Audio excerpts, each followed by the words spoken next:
சிறகடிக்கும் ஆசை சீரியலை பார்த்தீங்கன்னா முத்துவும் மீனாவும் தங்களுடைய வியாபாரம் மற்றும் அன்றாட வாழ்க்கை நடவடிக்கைகளை மையமாக வைத்து யூடியூப் சேனல் ஒன்று ஆரம்பிப்பதற்கு திட்டமிடுகிறார்கள்.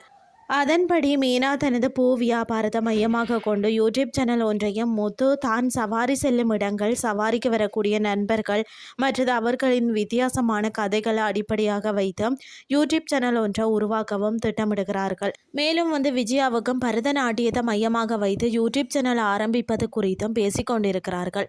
இன்னொரு பக்கம் வீட்டிற்கு வந்த மனோஜிடம் தன்னை விஜயா அசிங்கப்படுத்தியது குறித்து ரோஹிணி பேசுகிறார். மேலும் நீ உன்னுடைய அம்மாவை விட்டுவிட்டு என்னுடன் வாழ வேண்டும் அப்படின்னு சொல்லி நிபந்தனை விதிக்கிறார். ஆனால் அது முடியாது என்று மனோஜ் மறுக்கிறார். நான் உனக்காக 5 லட்சம் ரூபாய் வாங்கி இன்னும் அதற்கான வட்டியை கட்டி கொண்டிருக்கிறேன் என்றும் ரோஹிணி கூற, அந்த கடனை நான் அடைத்து விடுகிறேன் என்று மனோஜ் சொல்கிறார். இதனால் 5 லட்சம் ரூபாய் பணத்தை தந்துவிட்டு விவாகரத்தை பெற்றுக்கொள் என்று ரோஹிணி தனது இறுதி முடிவை சொல்கிறார். இறுதியாக ஸ்ருதியை காதலித்து பழிவாங்க துடித்தவருடன் நீத்து கை கோர்க்கிறார். இதனால் முதல்ல ஸ்ருதியின் ரெஸ்டாரண்ட்டை சீரழித்து விட்டுட்டு பிறகு மனோஜை திருமணம் செய்து கொள்ள திட்டமிடுகிறார். அதற்கு அவரும் உதவி செய்வதாக வாக்குறுதி அளிக்கிறார். இதுவே இன்றைய நாளுக்கான எபிசோட்.